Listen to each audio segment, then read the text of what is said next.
And now, from beyond our dimension, this is the JeffMara podcast. Here's Jeff. My guest is Joyce, who had a near-death experience during surgery, which we're going to talk about today and more. Joyce, thank you for joining me and welcome. Thank you for having me as a guest. I'm excited to be here. Joyce, can you please start on the day of your surgery and go from there? Sure. So I had been diagnosed with thyroid cancer when I was 26, and I had one surgery on the left side, and I thought that was it, it was done, but it wasn't, because 13 months later, it had grown. They didn't get it all out, and I had it on the right side.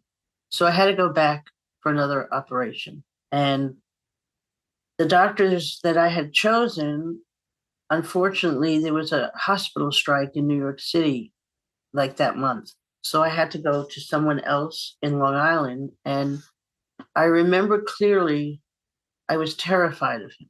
I just felt instinctively I wasn't going to make it through this operation, but for some reason I went through with it. And as they were putting me under with the anesthesia, I remember clearly saying my goodbyes to people that I cared about. And the next thing I knew, I was at the top of the OR room, sitting, looking down, and on my right side, so clear I could see him now, was Archangel Michael. And I remember not even being surprised or shocked or nothing. It just like comforting. I felt comforted by his presence. And I have to tell you, he was quite large and there are no really words to describe what an angel looks like or what you feel about you're looking and being in the presence of a real archangel. But it was very calming to me, and I felt no fear anymore. And he had put his wing around me. We were like enveloped in his white, blue, gold light of love and healing. That's what I felt. And he told me clearly, you're not going to die. I'm here with you, and we're going to stay here until it's done. And the operation took 6.5 hours. And we were up at the top of the OR room looking down. I could have described it years ago. I forgot about it because I just didn't want to know anymore. But I watched my operation with Archangel Michael, and I felt like nothing I ever felt. It's hard to describe the calmness that comes over you when you have a celestial being of that high level. And then I woke up. I was in my room, intensive care, whatever, and I was fine. I lived through it. And that whole thing, that experience was like, did it really happen? I'm questioning, was he really there? And then I went, absolutely, because I came out of the surgery that I was convinced I was going to die. And I did not. And that altered my life. It really did. It made me feel that I had more to do on the planet while I was here than just to do my regular job that I had. I just felt there was something for me to share with other people so I could alleviate some of the fears that they had about dying. Many people feel that once the body is gone, you're gone. And that I know is not true. Our soul, our main energy, we continue forever. We don't die. We continue on, but at a different level, at a different point. And I even believe we can come back. I do believe in reincarnation. I've actually seen and worked with people who have had memories of coming back. I myself have probably had at least 22 reincarnations during my lifetimes. And I tell people this, I share this with them so that they can start believing and not fearing. I think, especially here in America, people really feel afraid of not being here anymore. And I think there's a better place, an easier place for all of us. Once we're not in our bodies, we can feel true love, true magic. I call it magic. Once you start realizing that we are all connected, number one, that I have to take a drink, I'm sorry. Okay.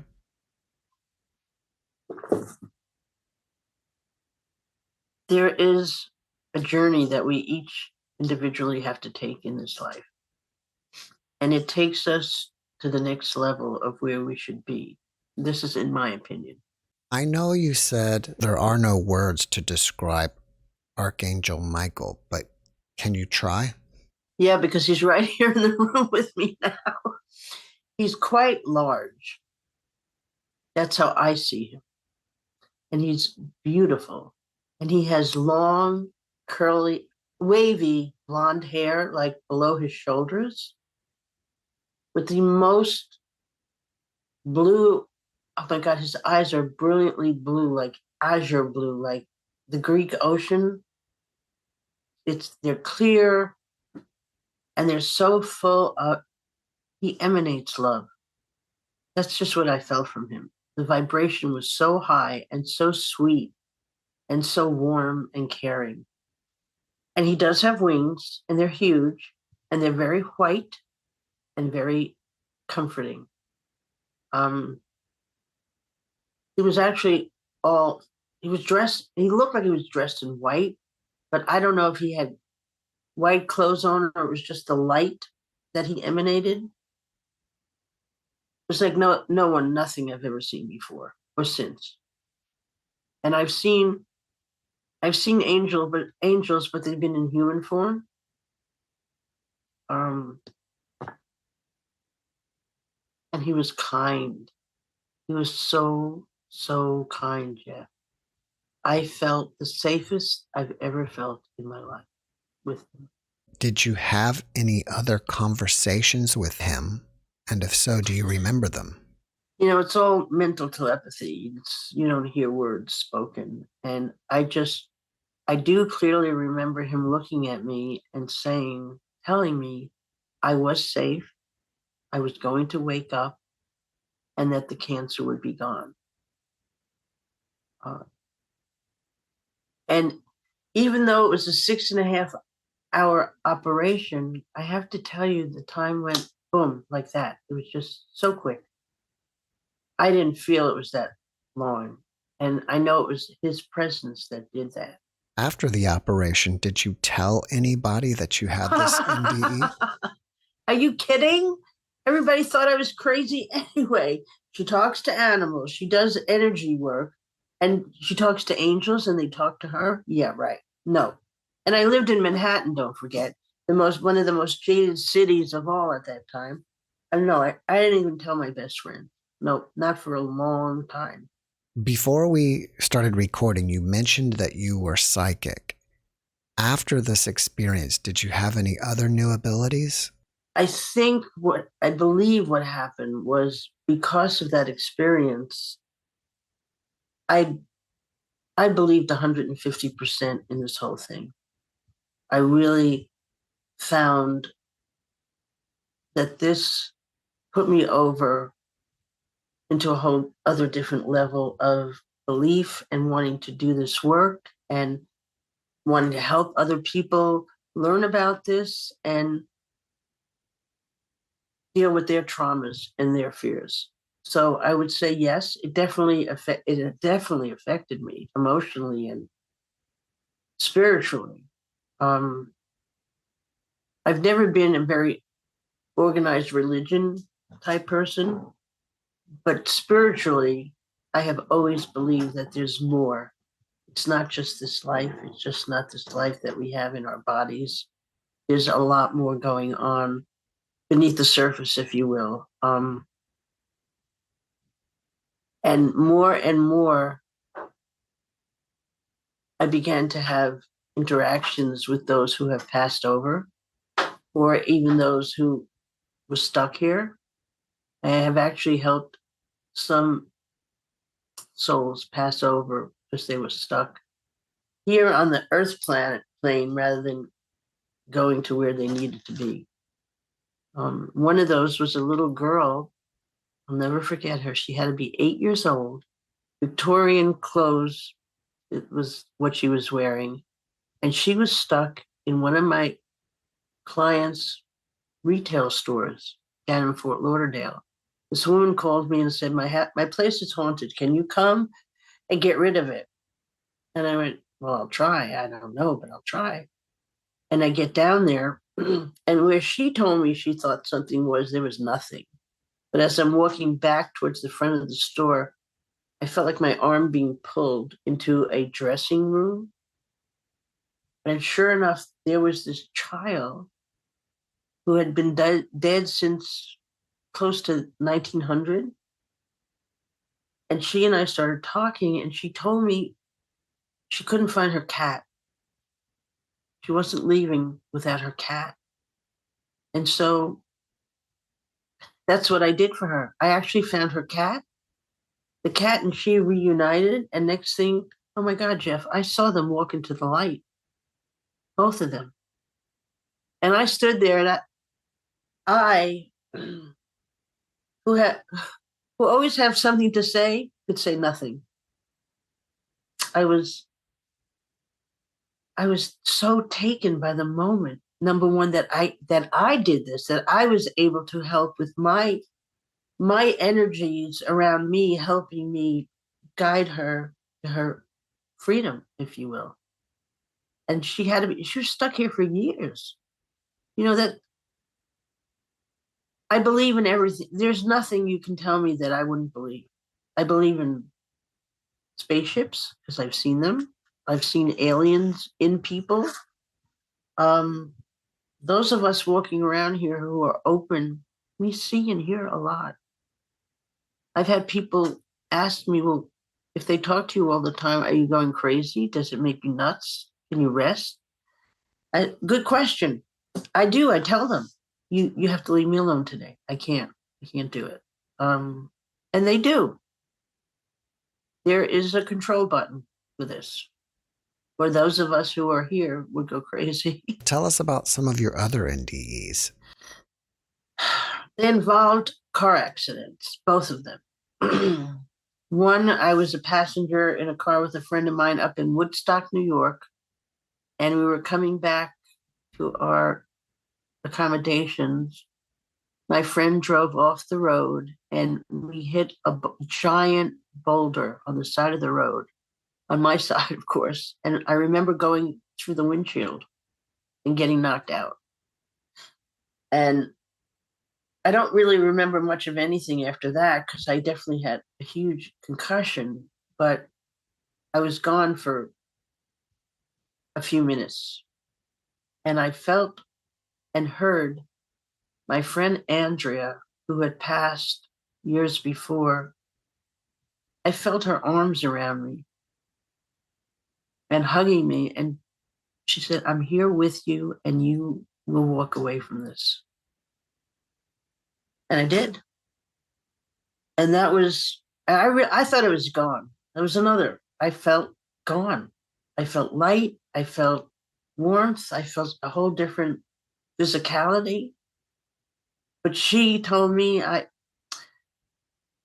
the NDEs I've heard, you're just not ready to leave. We have work for you. That's what I kept hearing. You have more work to, and that's what Archangel Michael said. You have more work to do. You can't go. And I think those of us who've had NDEs, I think that somewhere in that memory, we get that. Otherwise, why would we have lived through it? Do you think that you planned the work that you do pre-birth? Or was it planned for me? I don't know which is the answer, but I definitely believe that I came down here, and that was my assignment. Yes. I didn't come down here just to have fun and whatever. I came down here as a light worker. And it took me a while to really understand what that meant and to figure out how to do it or be it. But it's not difficult. It really isn't difficult. You just let it go. You just let it happen. It's like talking to I have a miniature horse that I rescued. Or he rescued me. It was mutual. And he is a healer. And we actually have done work together with children on the autistic level or some emotional level. And I've seen this boy, the horse, do magic with kids. And I know I don't believe in any things that just happen by happenstance. There are no coincidences. I think one thing leads to another. And I think what's going on now globally is for those of us who get it to really enlighten and waken up other light workers to help fix what's going on here. And I don't believe in accidents.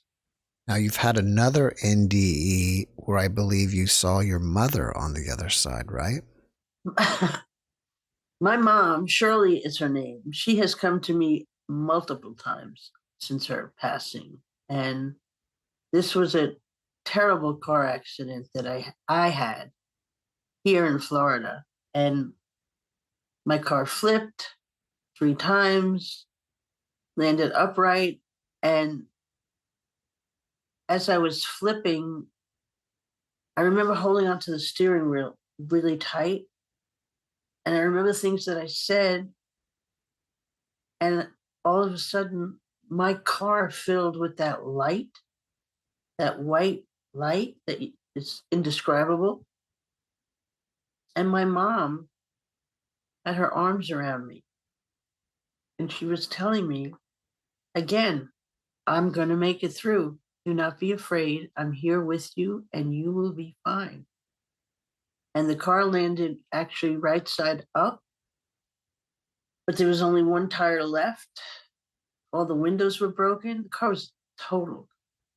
And somehow I know I didn't open the door. There was no way I could open that door. But the door opened and I somehow got out of that mess. And I know I was in shock. And a couple of really, I think I call them my angels. They stopped to help me. And the fact that I lived through that accident, it just confirmed to me that I'm here for a reason. And I think people who have these kind of gifts, we can't waste them. We need to use them and help other people deal with their trauma, their issues, and make them stronger so that they can help others. Isn't that what it's all about? I think. Would you agree that a lot of people need help? Yes, I do. I meet them all the time.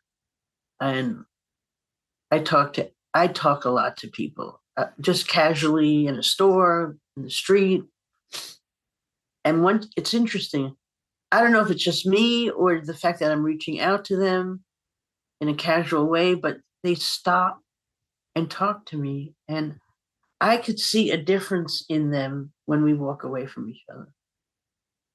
A lot of them have thanked me for things that I've said.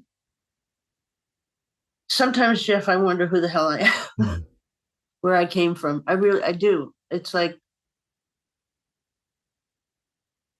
there's all this stuff going on inside me, and I know it's going on inside many other people like me. So I'm not out here by myself, but sometimes it could be hard. Why do you think we keep reincarnating over and over? Because we ain't finished. I think we have more work to do on ourselves more than anything. And I don't talk about karma because I don't even know if I believe in that. I just think that there are rules in the universe, and if we don't, and we need to pay attention to those rules, and we need to share with other people the positive side of life, because and all your viewers know, it's not an easy ride here. We struggle, and if I can help somebody struggle less by listening to them, number one, because most people don't even know how to listen to somebody. It's not just about shutting your mouth, it's about really hearing what they're saying and questioning if you don't understand what's coming out. And I choose to be here to help people. I'm pretty sure it's a choice. Before we were recording, you mentioned that you are an animal communicator. Do you mean that you help animals or you use animals to help people? Both. So I have been passionate animal person since I came out of my mother, I'm sure. I drove them crazy with bringing home different animals. My mother would be afraid to open the door when I try to get in. They're my friends. They're my family. I have actually, okay, I can say it on your show. I've actually done some shape shifting in my life. And I find when I do that, I really get a better understanding of the animal that I'm dealing with. I mean, I've dealt with dogs and horses and cats and birds, but I've also dealt with a lot of wild animals out there. They trust me, and I trust them. And it's not, it's telepathy. That's how you communicate with an animal. And I teach people how to do this. It's not just, it's a gift, yes, but I could teach you how to communicate better with your pet and pick up signs of when they're not feeling well. And I don't call myself a medical intuitive, but I can do that. It's part of the whole book, if you will. Animals have talked to me. They're my best friends. In fact, sometimes I'd rather be with them than with people. It's, they're unconditional. They're just there for you. So yeah, and those who have passed over, I help them message their owner, and I help their owners get through the grieving period, make it easier on them, because it's very hard to lose a pet. I don't know if you've ever had an animal, but unconditional love, unconditional relationship, those are really hard to lose. And people do grieve. And there are people who make fun of people who grieve over it's just an animal. No, it's not just an animal. It's another sentient being. So I try to help people understand their pets and understand their feelings with their pets.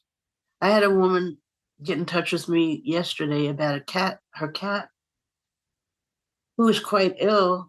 And I gave her a message about what I picked up what he needed, and he's much better today. And that makes me happy. If I can help you or you or you, I feel good about that. You mentioned shape shifting. Do you mean that you do it energetically or physically?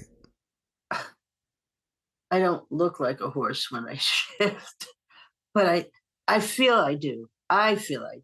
So I'd have to say energetically. For other people to look at me, they would not see a tail and hose. They would see Joyce. But I know that I'm in horse form. Does that make any sense? Yeah. And I think it's even possible that the horse may see you as a horse in some way.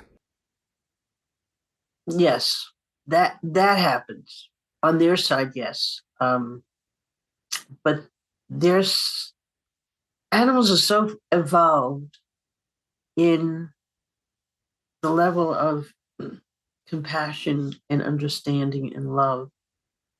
They see so much more than we do as humans. They feel more. I know it sounds crazy, but they feel more, and they don't look at things the way humans do. Theirs is more of an acceptance of life and death. And their energy comes through to me. A lot of times, like my horse, when I go to the barn to be with him, he helps me feel better that day. And two of us go running around like two maniacs, like two horses. You mentioned to me before the podcast that you are also a Reiki master. How long have you been practicing that? I got certified 2010. So I've been practicing it since 2010. And again, like a muscle, the more you do it, the stronger it gets. And I do distance healing as well. I've sent it all over the world and gotten back positive feedback, for which I'm very grateful for these gifts. I am, because I could do a lot more than if I was just Joyce without these gifts. Earlier, you mentioned that Archangel Michael is with you now. Oh, yeah. He's with me a lot. I was going to say, how is he with you often? Because I talk to him a lot. I call on him and Archangel Gabriel and Raphael. I mean, all of them. They're in my field. They're just. I talk to the ascended ones, and I ask. What people don't realize, you need to ask for interaction. Angels can't help us if we don't ask. I don't know who made that rule up, but that's really where it's at. If you don't talk to them, it's like talking to people who've passed. People go, oh, they won't. I don't hear them. They won't talk to me. Well, have you talked to them? Have you opened up a conversation? It's like you're talking, you're sitting and having coffee with somebody. If you're not going to talk to each other, there's no conversation. It's the same thing with an animal, with an angel, with a guide, a guardian. You have to reach out and ask for help. And this is something I encourage people to do. And when I do my sessions, because I have intuitive counseling set up, and I give people tools to help themselves when they get off the phone with me, or they get off, they leave, because I have either home visits or on the phone or Zoom like you. Mm-hmm. And yeah. Can you give us some examples of those tools? I'm going to give you the first one that I find really, really important. And it's called self-love. We do not love ourselves enough. We do not sit there and go, God, you are amazing. I am amazing. I am unique. I am special. I'm here because I'm supposed to be. So that would be my first thing. When I've done events, I've actually had people, it's a mirror sitting on their chair, and I ask them to pick the mirror up and really look at themselves and say, I love you. I love you. And a lot of people, they can't do it, Jeff. They freeze. Why do you think that is? Because they don't love themselves, because they don't accept who they are. You can't be perfect. No one is perfect. You can only try to do as good for yourself and others as you can. And a lot of people feel failures. We don't fail. If we pick ourselves up and try again, that's not a failure, that's a learning lesson. Everything, I believe everything in this life is a learning lesson. And that's another tool I tell people. You need to understand that what you're doing is for you to learn something from this. And if you can, to teach somebody else what you've learned. So those are a few of the things that I work with people on. And acceptance, self-acceptance. We criticize ourselves too much. We're always slapping ourselves instead of patting ourselves on the back and encouraging. You need encouragement and support and love. And where else to go but self? For that first dose of love after mom, is loving yourself and accepting who you are. How do you advise people who are grieving over the loss of a loved one? I think one of the first things I do is to let them know you're allowed to grieve. You absolutely have to grieve. And if you have to be angry, and if you have to cry or throw things at a wall, not at somebody, then do it. However it is, however you can get to the point of relief. Because most grieving is a very strong, probably one of the strongest emotions we have. When you feel that you've lost someone, that's pretty scary. If you love somebody for whatever amount of time and all of a sudden they're physically not there, it's very hard for somebody to wake up and go, another day without them, another day without my dog or my mother or my lover, whatever. And I try and show them that they're not gone. Yes, they're gone in body, but in spirit, they're here. I've told people, I remember this one gentleman, it was a Reiki session. And all of a sudden I looked at him and I said, you had a dog? And I described the dog to him and I said, and she always wore a red sweater and sat down by your feet. I thought he was going to fall over. He just his mouth dropped open and he went, how do you know? I said, because she's sitting right here in front of you. And that man took that with him. And I know he felt better because his dog was still with him. In spirit, the energy is there. Once you can't dissipate love. It cannot be destroyed. And that energy surrounds you if you're open to it. And that's what I try to do is I open people's minds to being able to feel. You're not going to see it. I'll see it. Maybe you'll see it. But you could feel some energy around you. I've had people tell me they felt their dog or cat walk by because they felt a tickle of fur on their leg. And that's what I want you to walk away with. I want you to know that loving animal or person is still with you. When you were with Archangel Michael during your NDE, was it just as real as you and me sitting here talking? Oh, God, yes. Absolutely. Absolutely. In living color. And I could hear him clearly like I hear you speaking, but no one else heard him or saw him. I'm sure they didn't see me up there either. My body was on a table. Yeah, it was very real. What inspires you about your near-death experience? Well, we'll start with the fact that I lived. That would be my first reaction. And my second would be that I lived and that I went through this. And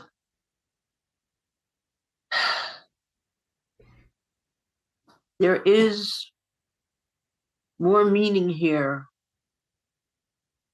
and more content that we don't even realize.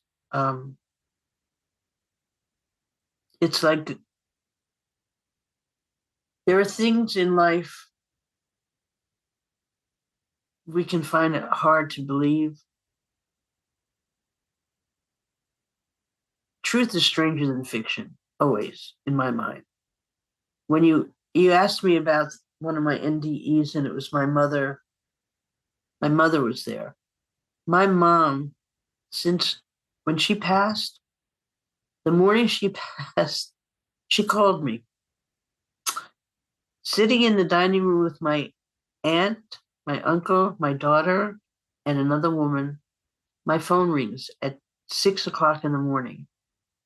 And I go to answer it. Jeff, I stood there and I was like frozen, because when I picked up the phone, I heard my mother's voice and I knew she had already died. Like an hour ago, she had left her body. And it wasn't a regular phone call from the phone company, because the sound was very strange, out of worldly, if you would, definitely out of world.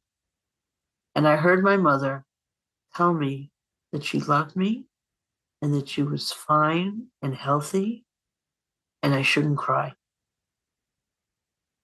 And my aunt, meanwhile, kept going, who is it? Who is it? Who is it? Who is it? And then the phone went dead, completely dead. And I stood there for another minute or so trying to get myself together. And I turned around and said, you're not going to believe me, but that was my mom.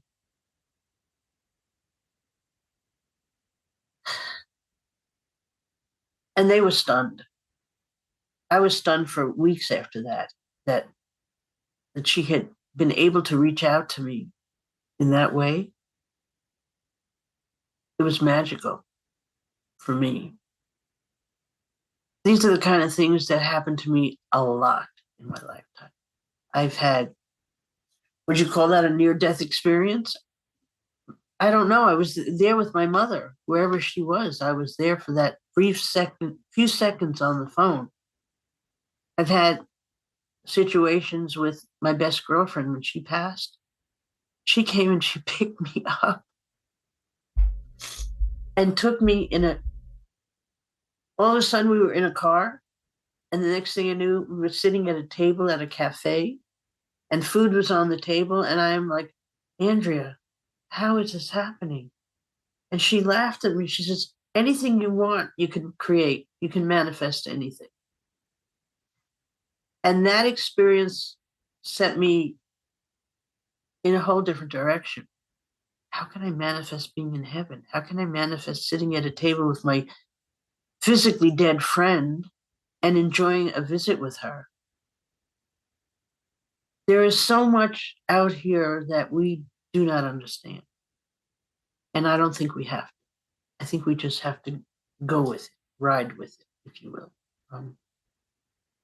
and accept whatever lessons we learn from it. Are there any tips that you can give us to start manifesting?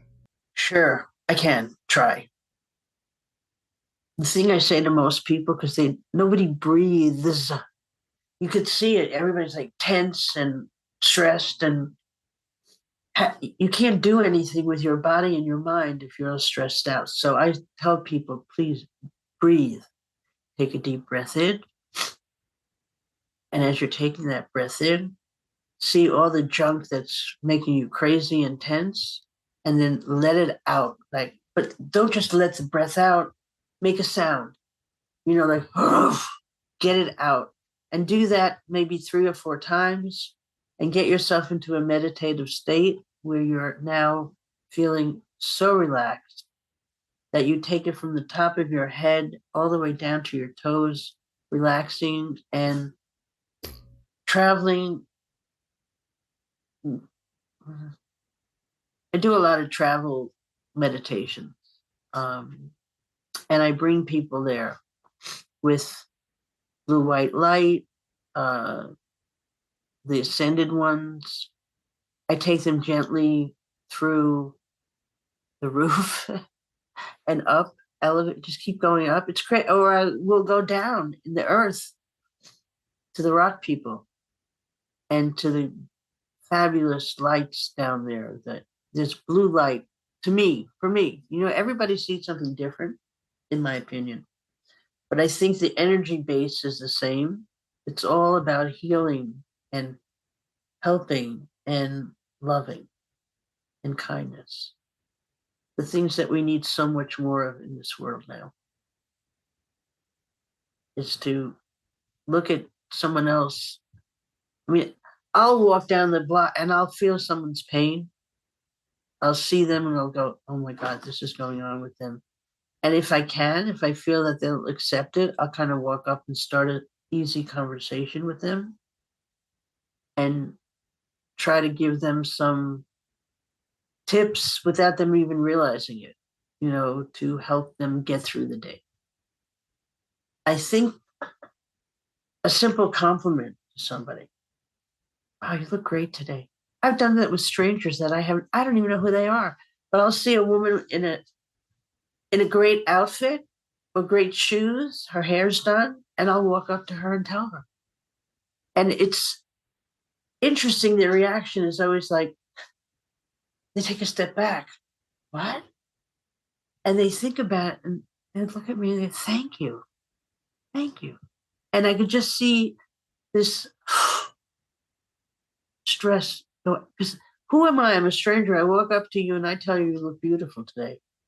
I love doing that because I love how it makes the person feel. And I feel good from that too. It's a two-way street. You make somebody feel good and happy, you have to walk away feeling the same. I think it's possible that we can also manifest negative things into our life. Oh, hell yes. How do we avoid doing that? Cliche. You have to stay positive. It's such an easy answer, but it's so hard to do. Try to be positive when you lost your job or you lost your health or somebody that you care about is struggling. How do you maintain a positive attitude when things are in the crapper? Well, that to me is the time that you need to maintain that even more than when you're going along and everything is smooth. You need to tell yourself, I'm in this moment now, but this is not forever. This will change.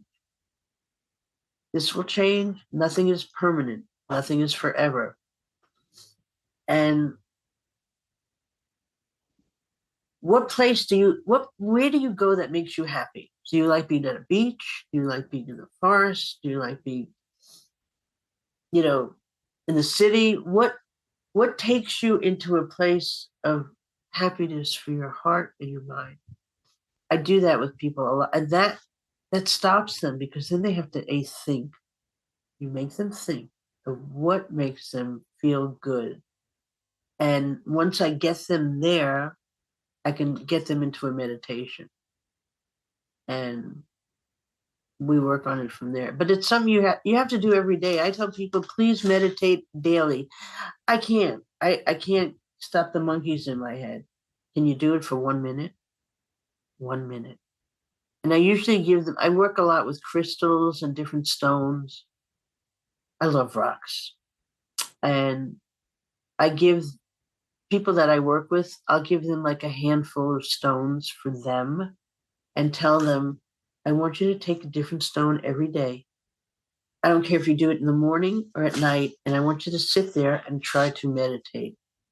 But you're holding that stone in your hand, and that's what you're thinking about. That's where you're coming from. Shut off all the other stuff. Stop the monkeys from running around your head. And it's not easy, and I know that, but it's practice. Again, it's repetitive practice. You have to. If you want to feel better, you have to do the work. It's work. It's not. I can't hand you a workbook or a program and you feel better because I gave you a piece of paper with words on it. You have to do the work. After watching this podcast, people may want to reach out to you and ask you questions. Are you up for that? And if so, absolutely. How should they reach you? They could go to my email address, which is spiritdancer76@gmail.com. They can call me on my business phone, 561-480-4892. At the moment, I do not have a website because I just don't. But I'm also on Instagram under my name. And my name is spelled with 2 C's. Joyce is with 2 C's. And was I born that way? No. But I was informed by a gal who was a numerologist to add the other C, and I did, and it's been very fun. Because people go, "Is that how you spell it?" They doubt you. It's like it's not what they heard before. Yeah. So Joyce Brodsky, Instagram, that's it. And the Spirit Dancer 76 at gmail.com. And my phone number. And I will call you back and I will return your email and set up an appointment if you'd like. Absolutely. That would be great. I'd love to help anybody who's out there. And if you have an animal that you want to communicate with, I'd love to help that too. Before we finish up, can you leave us with one last positive message? I would like to say this to all of your listeners and to you as well. As dark as it seems at the moment, there is always light. Look up and reach the stars because they are there. And love yourself. Please look at you and go, I love you. I really love you. If you can love yourself, you can love somebody else. That would be it. Joyce, thank you for that message, and thank you for being my guest. Oh my God, thank you for hosting. I had such a good time with you. I appreciate this time. Thank you. Thanks for watching the JeffMara podcast. I really appreciate you. Another way to show support is through YouTube memberships. And if you do, there are loyalty badges and other perks depending on your level of membership. All you need to do is click the join button underneath the video to find out more. Thank you for your support.